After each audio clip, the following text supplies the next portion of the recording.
ওয়াক্ত নামাজের পরে প্রত্যেক দিন রব্বি জিদিনি ইলমা, রব্বি জিদিনি ইলমা, রব্বি জিদিনি ইলমা এটা বলবা। ব্রেনের পাওয়ার কিভাবে বাড়বে? প্রত্যেকে আজকে থেকে এটা বলবা, রব্বি জিদিনি ইলমা। বলো তো, যে কোনো জিনিস করার আগে বলবা রব্বি জিদিনি ইলমা। বলো, মানেটা কি জানো? আল্লাহর কাছে বলতেছো আল্লাহ আমার জ্ঞান বাড়ায় দাও, আমার জ্ঞান বাড়ায় দাও, আমার জ্ঞান বাড়ায় দাও।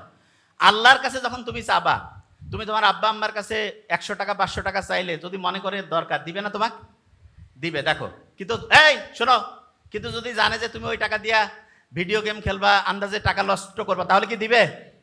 শোনো, খুব ইম্পর্টেন্ট। তাহলে তুমি আল্লাহর কাছে যে ব্রেনটা চাচ্ছ, সেই ব্রেন দিয়া যদি তুমি খারাপ কিছু করো, আল্লাহ কি ব্রেন সহজে দিতে চাবে? তুমি যদি ভালো কিছু করো তাহলে দিবে কি দিবে না?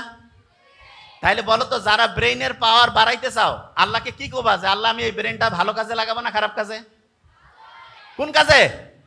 আচ্ছা, তাহলে ভালো কাজে যদি ব্রেনটা লাগাতে চাও, আল্লাহকে যখন বললা রাব্বি জিদিনি ইলমা, তার সাথে সাথে মনে মনে কি বলবা?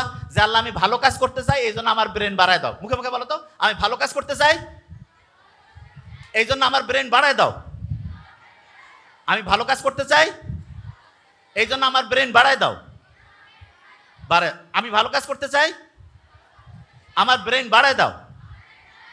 প্রত্যেক দিন 5 ওয়াক্ত নামাজের পরে প্রত্যেক দিন রব্বি জিদিনি ইলমা, রব্বি জিদিনি ইলমা, রব্বি জিদিনি ইলমা এটা বলবা। প্রত্যেকে ওয়াদা করতেছো? হাত উঁচু করো তো, কি বলবা বলো তো? ভেরি নাইস, রব্বি রব্বি, ভেরি নাইস। শোনো, জ্ঞানটা কি ভালো কাজে লাগাবে না খারাপ? আচ্ছা,